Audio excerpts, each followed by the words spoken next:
Assalamualaikum warahmatullahi wabarakatuh. Kita akan lanjutkan bahasan kita mengenai finite state automata.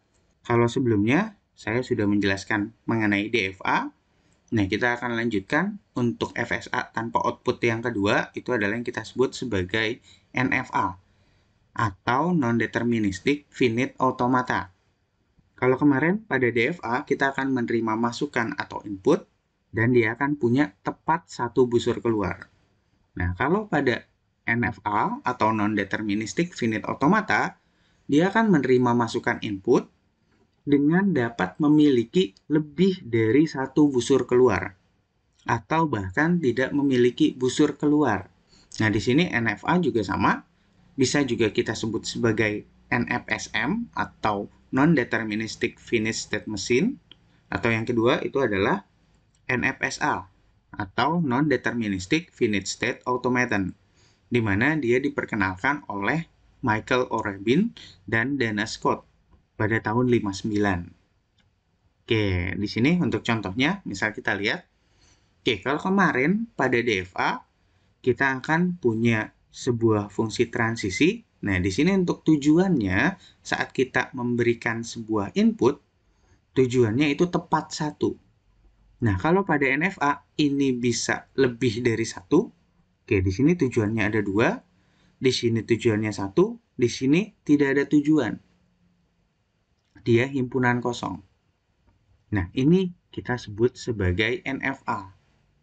Nah, makanya kalau pada NFA, untuk tujuan state-nya, kita juga berikan kurung kurawal. Karena dia nilainya bisa 0, bisa 1, dan juga bisa lebih dari atau sama dengan 1.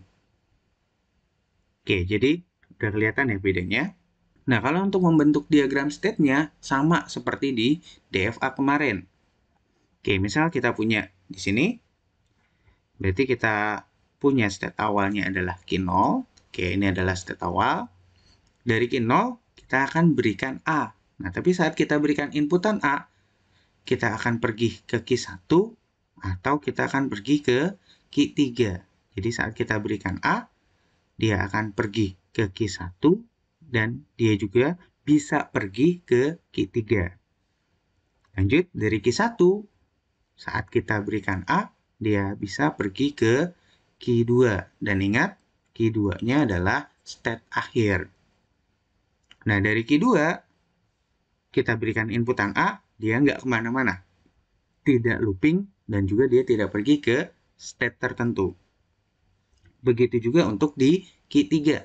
Nah, kemudian untuk Q3 di sini, ini kan dari Q0, kalau dia sudah masuk ke Q3, ini dia tidak bisa lagi kemana-mana, dan tidak bisa juga untuk mencapai state akhir. Nah, ini kita sebut sebagai dead state atau trap state. Nah, kemudian cara penelusurannya seperti apa? Sama saja. Misal saya punya di sini, stringnya adalah A dan A, berarti kan kita mulai dari state Q0, kita berikan A. Nah, ternyata saat kita berikan A, dia bisa pergi ke dua tempat. Berarti kita lihat dulu nilai pertama. Berarti Q0, kita berikan inputan A, dia pergi ke Q1.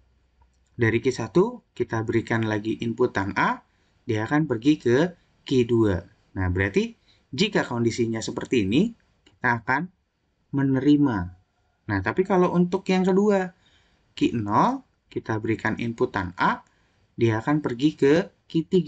Dari sini, dia tidak bisa lagi menerima inputan, tidak pergi kemana-mana. Berarti string yang kita punya tidak selesai kita cek.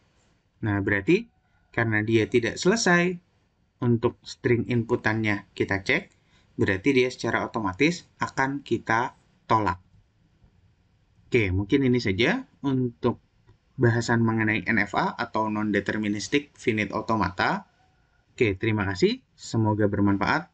Wabillahi taufiq wal hidayah. Wassalamualaikum warahmatullahi wabarakatuh.